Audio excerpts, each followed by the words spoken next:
Conversation with Prime Minister PJ Patterson. Okay, thanks very much. Good afternoon, Prime Minister. Hello? I'm sorry. I'm so confused I forgot to press the button. Hello? Good afternoon to you all. Yes. Okay. I hope that isn't a sign of things to come. Hello? Hello. Good afternoon, Prime Minister. Good afternoon, Mr. Perkins. How are you? Very well, thank you. May I welcome you to Straight Talk and Thank you. take this opportunity of wishing you the best for 1995. The very same to you. Thank you very much, sir.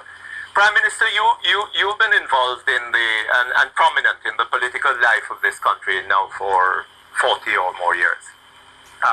You were a strategist and organizer for the People's National Party as early as the 1950s.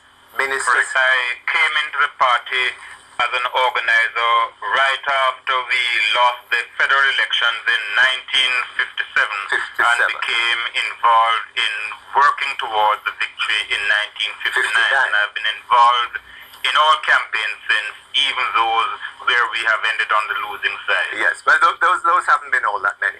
Well, I hope there would have been none at all, but that's how the democratic wheel turns. Yes. Okay, you've been minister since you weren't minister in 1972, between 1972 and 1980, part of the time Deputy Prime Minister, Minister again after 1989, and now Prime Minister.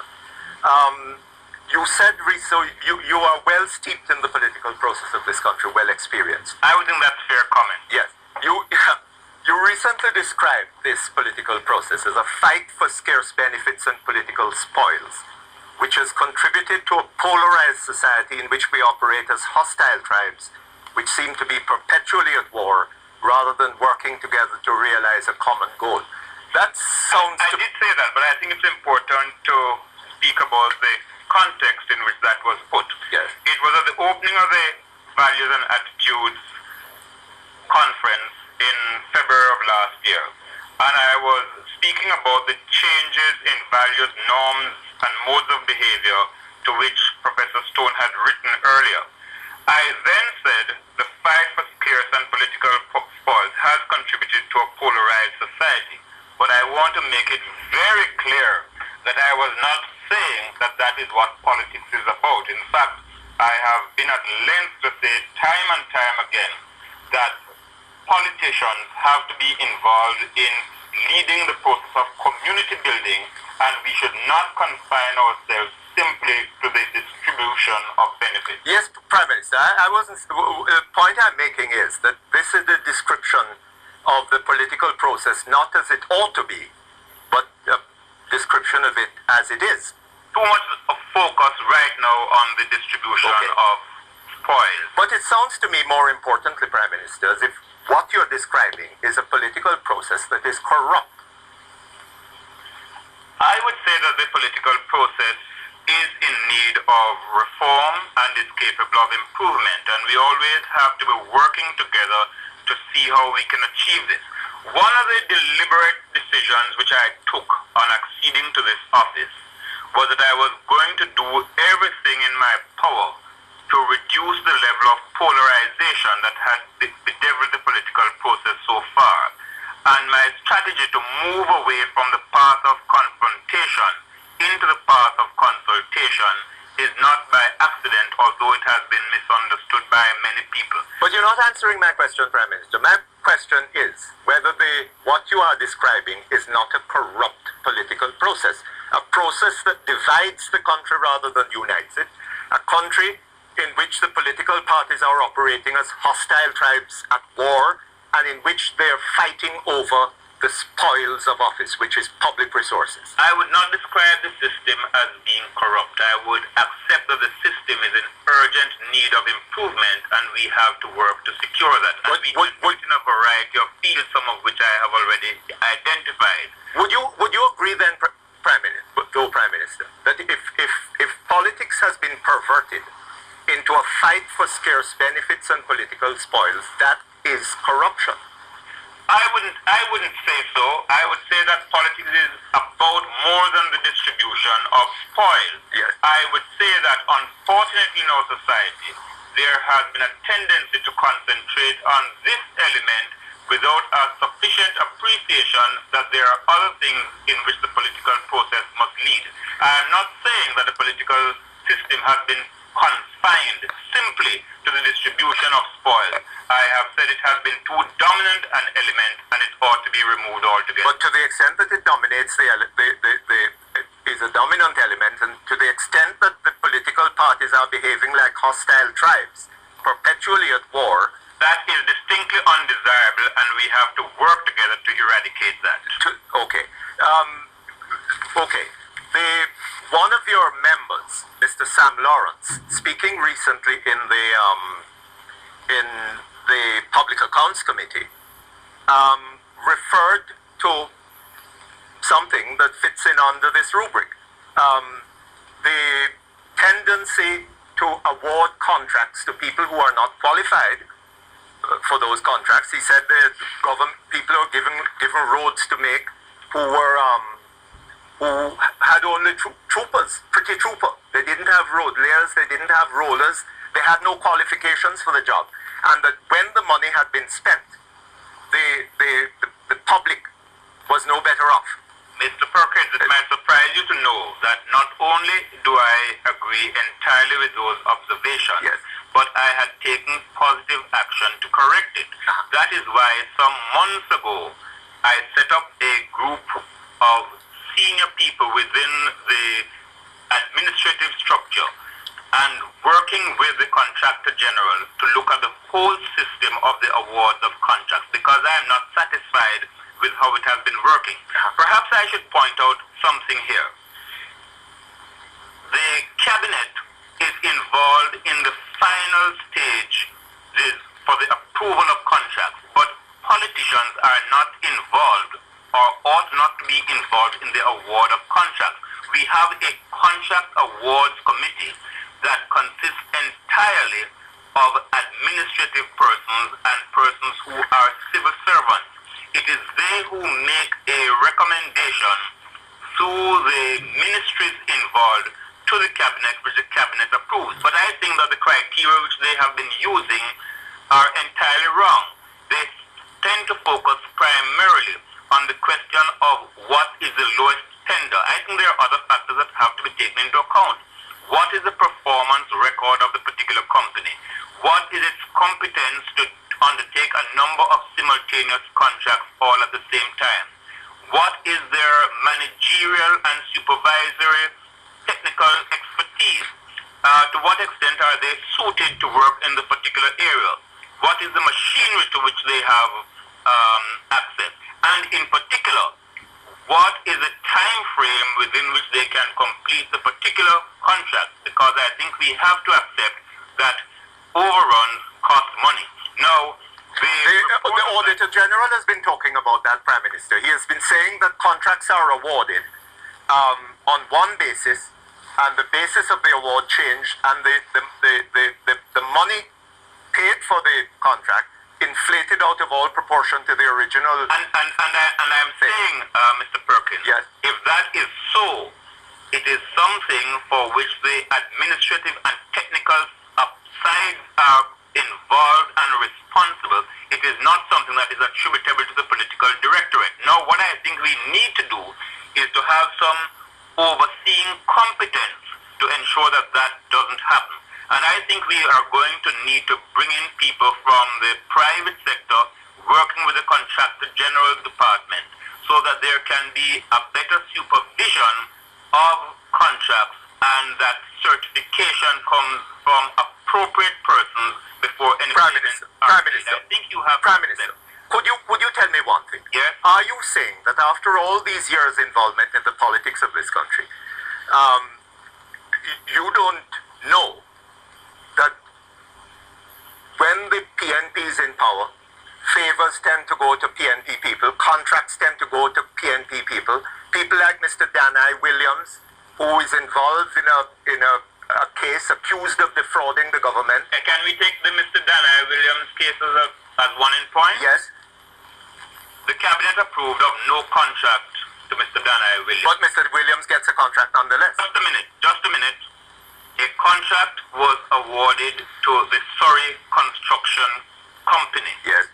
that company, without any necessity to seek the approval of the ministry, Yes. did a subcontract with Mr. Danai Williams. Now, that is the sort of thing with which I think there needs to be greater control. In other words, there should be something that is written into the contract that says before any subcontract can be made, there ought to be the requisite approval sought and obtained from the executing agency.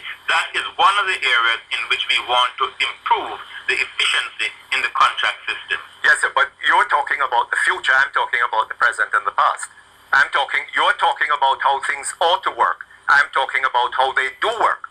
I am saying that the Cabinet and the Ministry of Construction awarded no contract to Mr. Danai Williams. At present, the system permits a subcontract to be awarded to him, and because we recognize that to be a weakness, we are taking positive steps to prevent its recurrence. So what you're saying then, Prime Minister, is that the politicians are innocent.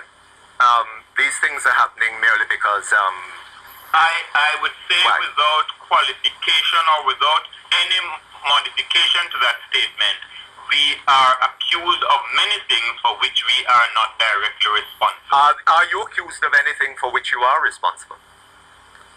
I would say, Mr. Perkins, that there are many areas in which the political directorate needs to be more active, needs to be more vigilant. But one of the things that you have to understand is that we come from a background where traditionally the approach has been that the political directorate is responsible for policy and the administrative apparatus for the implementation of that policy. And I think we're going to have to revisit that as a matter of... Is that how things have worked over the last 40 years that you've been involved in politics in this country?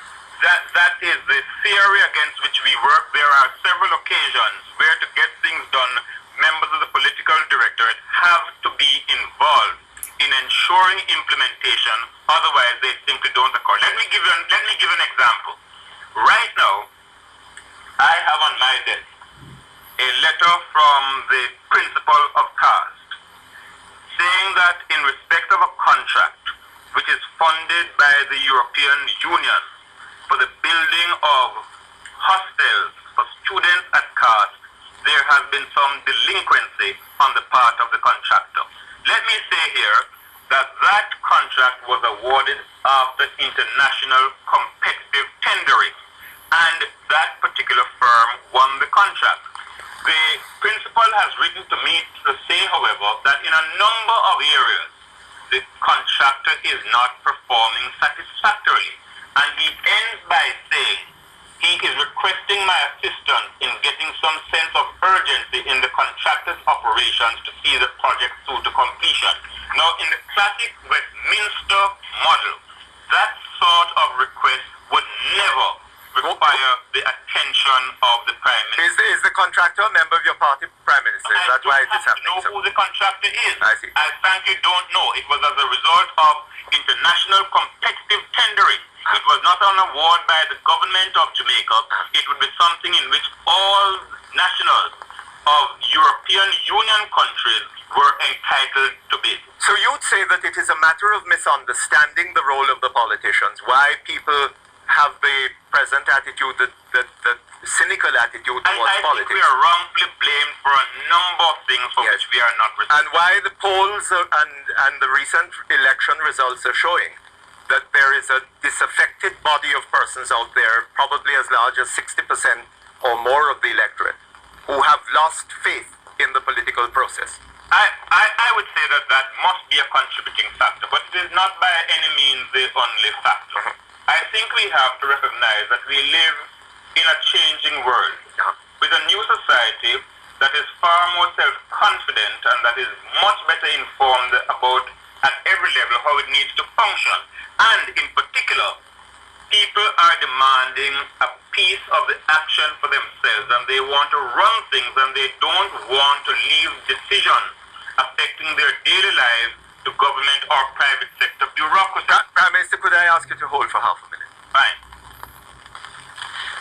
This month end, Crichton Brothers has... Thank you very much, Prime Minister. Back with you, sir. Thank you. If I may just complete the point at which we left. Yes. I would say that this sense of disenchantment is not peculiar to Jamaica. It's happening throughout the world, including all the long-established democracies. In the United States, for example, in the last midterm election, the voter turnout was less than 37%. Quite true, Prime Minister. And I think we have to look at some of the factors which are responsible. But that is not typical for American midterm elections. Well, I think I should point out that here, no elections are on the horizon, and it's not therefore surprising to find that the level of interest in politics is not as high as it has been at other times. Well, the interest in politics was not in high at the time of the 1993 election as it was at other times. Oh, it isn't. And I should say this, that for those who are committed to the democratic process, as I am, any diminution of interest in the political process has to be a cause for concern. And I think it is the business of those of us who are in political leadership to try and see what we can do to correct that. But, Prime Minister... My own analysis, if I may allow to complete, is that as there are growing aspirations to individual fulfillment, we require stronger social framework and an even stronger social consensus if we are to hold things together. And this is why I feel that we now have to embark on a process of political renewal and political rejuvenation, not only of people, but also of ideas. Okay, Prime Minister, isn't it thought that all our politicians talk about commitment to the democratic process, and yet the reality of Jamaican political life is that our elections are as corrupt and getting more corrupt, it seems, every time? Let me speak at two levels, Mr. Perkins. Yes. Let me speak, first of all, personally, and let me speak as Prime Minister and leader of the People's National Party. Insofar as my own election contests are concerned, my record is second to none.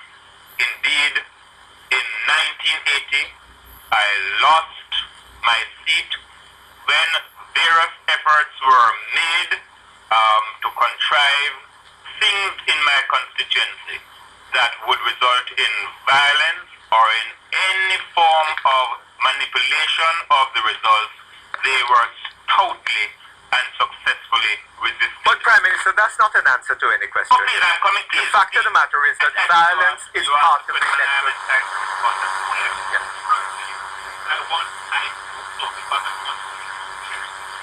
My commitment to fair, free, and honest elections cannot be called into question. Now let me turn to my responsibilities. But that cannot be true, Prime Minister, merely on the basis of an experience in Westmoreland. Hold on, sir. You are the Prime Minister of Jamaica. And if you have a commitment to free, fair, and honest elections, must be allowed to proceed to the second level. Okay, go ahead. I am not confining my remarks to Eastern Westmoreland. Okay. I am speaking firstly of my own practice, and then I now move to my responsibilities as leaders. I have been very much at the heart of the process that sought to reform our electoral system in the 1970s by the establishment of an electoral advisory committee. Is that true? Some of the things which we committed ourselves to do were not done in the 1980s and still have not been done. On becoming the leader of the People's National Party and being elected Prime Minister, I set out very, very clearly our intention to complete the process of electoral reform. And I am committed to an electoral system that is free, that is transparent, and that allows the democratic will of the people to be expressed. When will we have such a system in place? The Electoral Advisory Committee has been considering the improvements that can be made short term. Those have already been accepted by the government and are being implemented. It is then looking at the medium term and in particular as to whether an electronic voting system is the answer. We we await their recommendation because as a result of the decision we have taken, it is not a matter for unilateral action by the government. It is a matter for the Electoral Advisory Committee, and I have said time and time again, whenever they make their recommendations, whatever those recommendations are, this government, as long as I preside over it, will implement those decisions speedily. You know, Prime Minister, a large part of our problem in this country is the hiatus that so often exists between what our politicians say and what happens or what they do. Nobody is more impatient than I am, Mr. Perkins, about the delays which are caused between the period of conceptualizing something and the period of implementation. No, sir, not the I think delays. we have got to do much better. It's not the delays, it's the contradictions. It's the, you know, we say one thing and then something else We take too long to implement it. And I think it's, I don't want to say it's a soon-come mentality which prevails throughout the country. I want to say we need to have a greater sense of immediacy and urgency. Prime Minister, it seems a little odd to some of us that when you had the opportunity recently of appointing a president to the Court of Appeal, you chose someone directly out of this process of a fight for scarce benefits and political spoils carried on by hostile tribes. You chose somebody from who had actively participated in one of those in that hostility to make president of the Court of Appeal. Is this not politicizing the court? Well, I don't think so, Mr. Perkins. I know you have very strong views on the matter, and so do I. And I just make two observations. One, it is a part of the parliamentary and judicial culture of the Commonwealth of which Jamaica is a part, that people have been able to move from political office to the highest judicial office. And there's precedent for that throughout many Commonwealth countries, which I need not repeat here. Are we comparing extradition? In the case of the individual, let me get to it directly. He was appointed not because of political connections. He was appointed because, in my judgment, and I have the constitutional responsibility to do so, he was the person most capable, with the erudition, the experience, the integrity, and the imagination, the judicial imagination, which is required to provide leadership in our appellate court at this time. Okay, Mr. Prime Minister. And I think his performance since his appointment has vindicated my decision. Prime Minister, you were a member of an inner cabinet group that monitored the issue of whether a state of emergency was to be declared in 1976. That's correct. Yeah. Mr. Rattray was a member of that inner cabinet. I think so. Yes. I think so. I'm prepared to accept that. We have it on the authority of Mr. Manley that when the decision was taken to declare a state of emergency on the Saturday, the 19th of June, that the reason for doing it on that day had to do with the fear of a Russian ship type story being put out by the Labour Party. And that the power to declare a state of emergency was used to anticipate that announcement being put out by the Labour Party. Was that a proper use of governmental power? Was it an abuse of power? And if it was an abuse of power, was it an abuse in which Mr. Rattray took part for partisan reasons? And would it be right to have such a person as President of the Court of Appeal? Let me say this.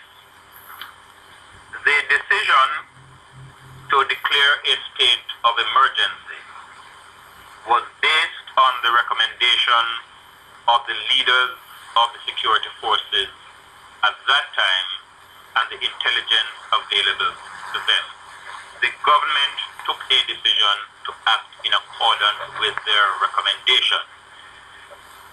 The discussions by the Cabinet Subcommittee were related to the exact timing. Should it be on the weekend or should it be during the course of the week that was approaching? On the basis of discussions with the leaders of the security was taken that it ought to be declared on the Saturday, and the declaration was made accordingly. So if Mr. Manley said what I said he said, he's lying. I am telling you my recollection of what transpired and the circumstances in which the decision came to be made. And you are saying that if Mr. Manley said that what I said he said, he's not speaking the truth. I am saying that my recollection of what transpired is the best of my memory and is an accurate recollection. Okay, so may I ask you to hold for him? Thank you very much. We're back here with you, Prime Minister. Hello? Yes, I'm with you. Shortly before Mr. Rattray was made President of the Court of Appeal, he signed an order for a man to be extradited from Jamaica, a man named Morrison. The man came originally, I believe, from Tivoli Gardens. There was some confusion about whether the order ought to have been signed at that time, since the man had an appeal pending to the Privy Council. Yes, can I just deal with that aspect of it? Yes. Before you proceed further? The situation was that an extradition order had been made for Mr. Richard Morrison, generally known as Storyteller. He had applied to the full court for a writ of habeas corpus. That writ had been dismissed. At that time, there was no right of appeal to the Court of Appeal on a refusal of a writ. We have now taken steps to correct that. A document was filed by Mr. Morrison through his lawyers asking for leave to appeal. That document was misfiled, and the Deputy Director of the DPP certified to Mr. Rattray that no appeal was pending and that therefore there was no reason to stand in the way of signing the extradition order. Mr. Rattray proceeded to sign it accordingly. Mr. Rattray, in a statement to the House, which he gave immediately thereafter, frankly and rather generously admitted that had he known that any appeal had been filed, no matter how whimsical or flimsy, he would not have signed the extradition order. I say generously because since then the Privy Council, in a case known as the Crown against Walker, made it very clear that had the matter gone to them, they would not have entertained the appeal, since they regard themselves as a court to hear appeals from the Court of Appeal and not a court of first instance. But that, you may say, is a technical matter. Having regard to the circumstances in which the extradition order had been signed, the government of Jamaica felt they had an obligation to take all appropriate steps to ensure his release and his return to Jamaica.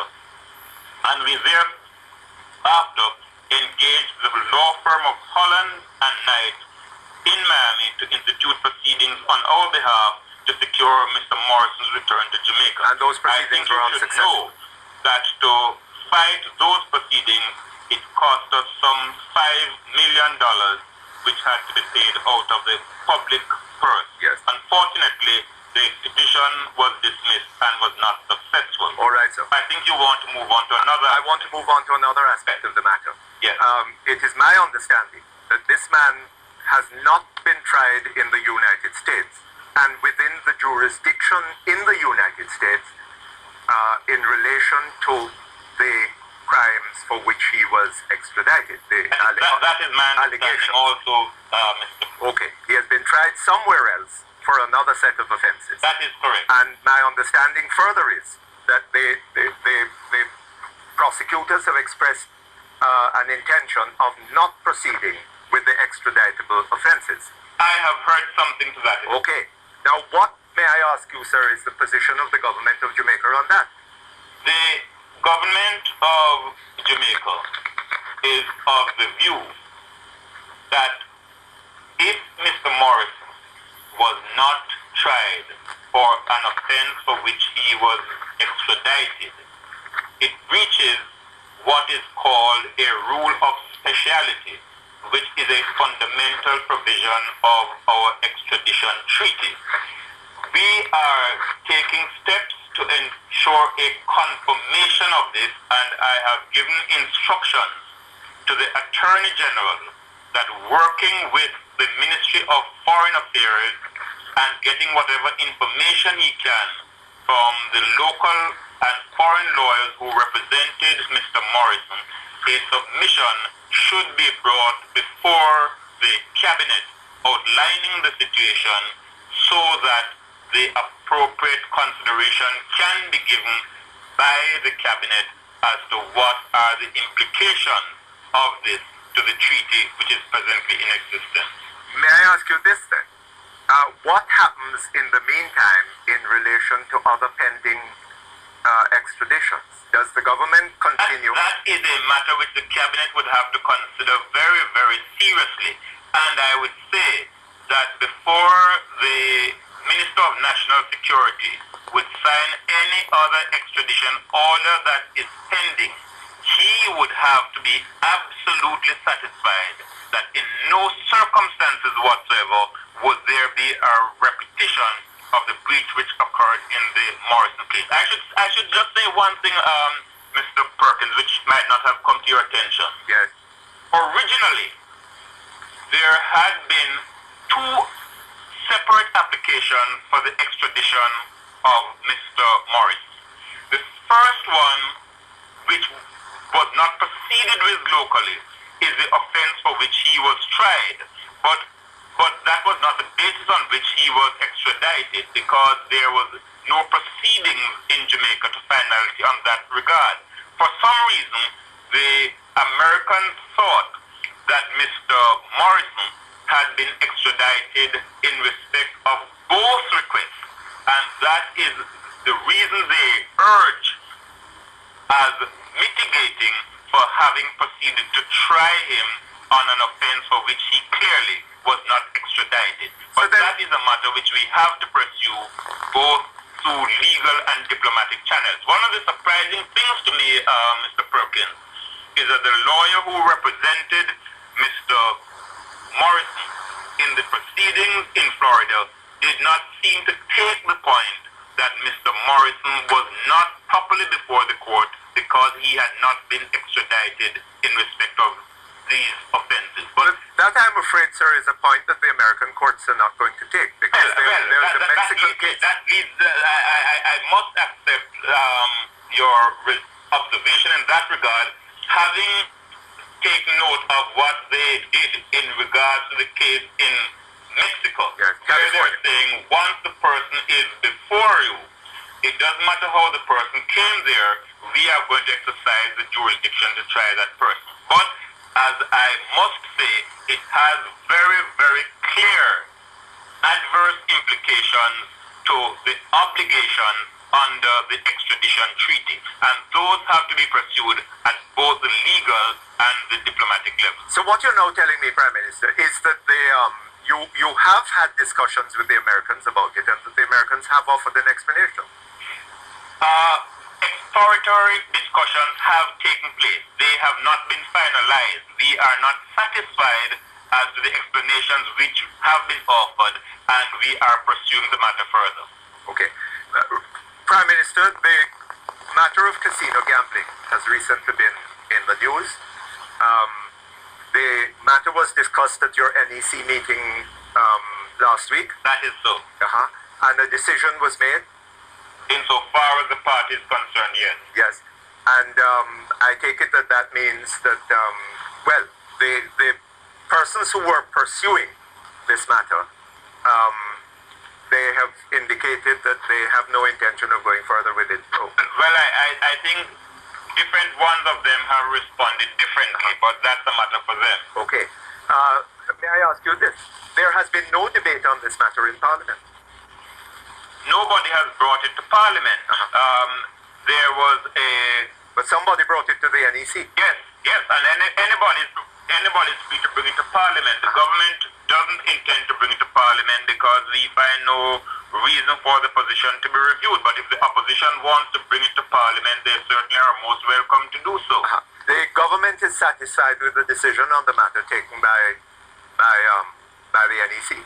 The government's position, separate and apart from the decision of the NEC, was not in favor of casino gambling. This has been stated by the former Prime Minister, and in response to a question asked in my incumbency by Mr. Golding, the Minister of Finance, under whose portfolio the responsibility lay for betting, gaming and lotteries, confirmed that the government did not find any reason to modify its view.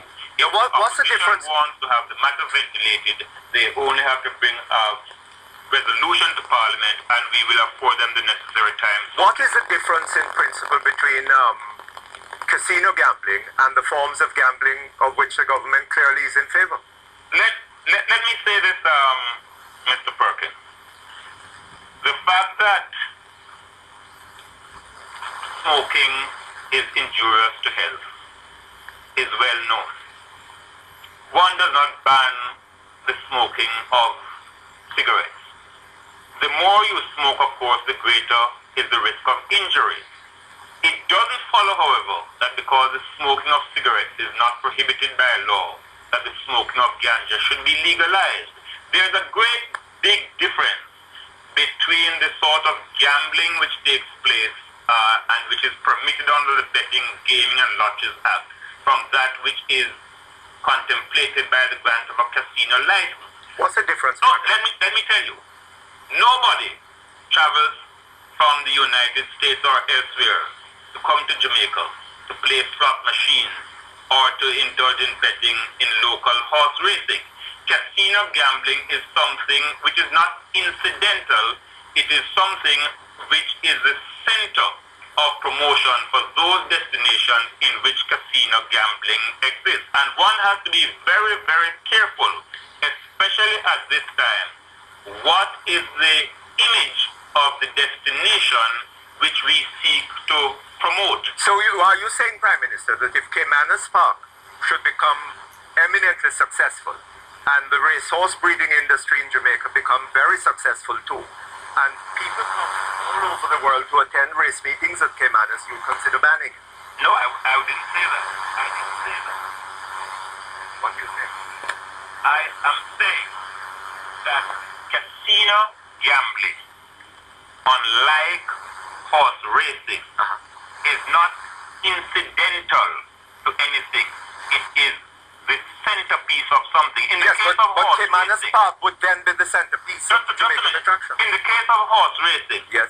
there are many people who go to horse races, not for the purpose of gambling, but for the spectacle of seeing horses run. I myself, I don't go to many horse races, but whenever it is being shown on television, I am an avid watcher of horse racing.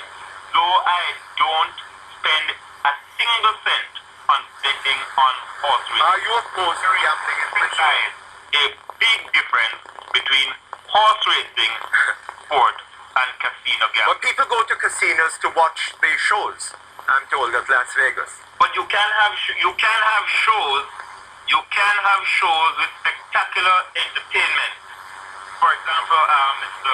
Perkins, as a man of the world, you know that one of the best places of entertainment is in Paris, which is not attached at all to casino I don't know gambling. too much It's just about a it, spectacle Prime that Minister. people from all over the world Yes. go to watch and enjoy. But you're opposed to But these gambling. things are not connected. Are you opposed to gambling in principle?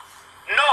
No. I am not. I certainly, PJ Patterson is not opposed to gambling. No, I'm talking about the government now.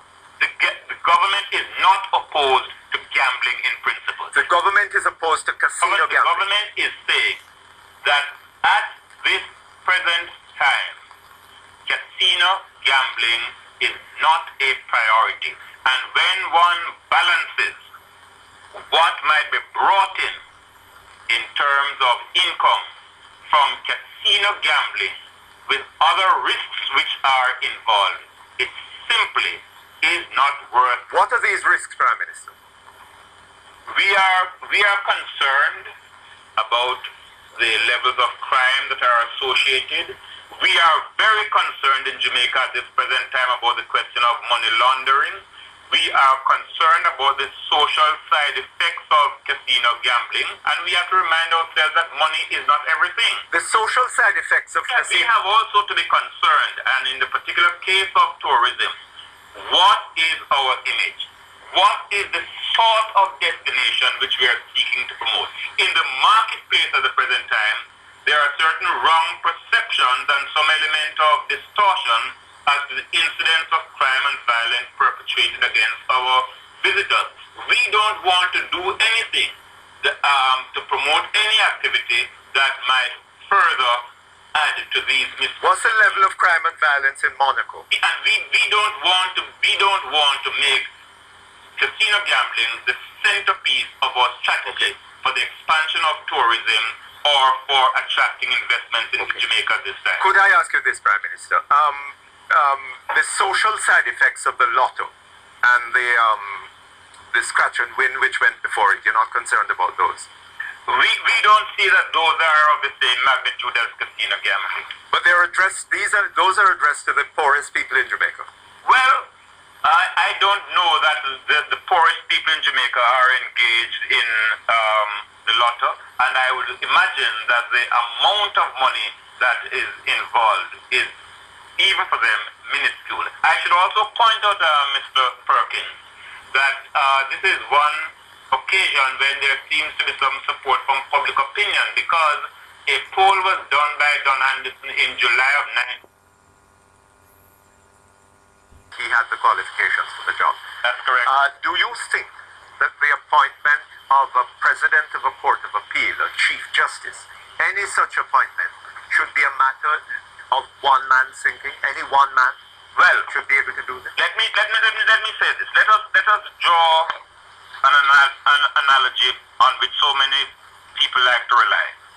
In the United States, it is not only the Chief Justice, but all members of the court, the Supreme Court, who are nominated by the President. But that's a different thing. Just 1 minute. It is my view that in the process of constitutional reform, the right to nominate the Chief Justice and the President should continue to rest in the Chief Executive, whether it be the Prime Minister or an Executive President were we to go that route. But that there ought to be some process of parliamentary hearing and parliamentary confirmation. And frankly, I was very disappointed that we did not have access to such a procedure in the case of Mr. Ratchey, because had it existed, he would more than have vindicated himself. But don't you think you might have nonetheless put the matter before Parliament, even although you had no obligation to do so? I didn't think that there was any necessity for it. Certainly, had we put the matter before Parliament, there would have been no doubt what the results would have been. Okay, you on the subject of constitutional reform, Prime Minister, you clearly are thinking in terms of a separation of powers. A president and a separately elected. I have always favored that as the most desirable option, Mr. Perkins. As I have said before, in the nature of our Constitution, you cannot undertake fundamental reforms unless you are capable of getting the support of 2/3 of the membership of both houses, which includes the Senate. And for that reason, and that reason only, there has been a recognition by me that you can't force a situation where certainly the leader of the opposition has indicated he is not prepared to go along a certain course unless you are prepared to go the ultimate step of placing the matter before the people by way of a referendum. Would you not go that far, Prime Minister? Why? I am prepared to think of that, Mr. Perkins. I would not rule that out, but I feel that on the matter of constitutional reform, or as that it can be a subject of national unity rather than national division, that is the preferable course. Yes. You spoke recently about cabinet leaks, Prime Minister, and you warned your ministers publicly in relation to this. It struck many of us as rather odd. I don't know why it should, Mr. Perkins. As I said to a news briefing, it has been my practice whenever there are new members of a cabinet in place to remind all members that they have taken an oath by which we are all bound, and that a failure to obey that oath has serious consequences at two levels. First of all, the moment I have reason to believe that there has been a violation of the oath, I'd remove that person from the cabinet immediately. And secondly, it also has legal consequences because it could be the subject of police action.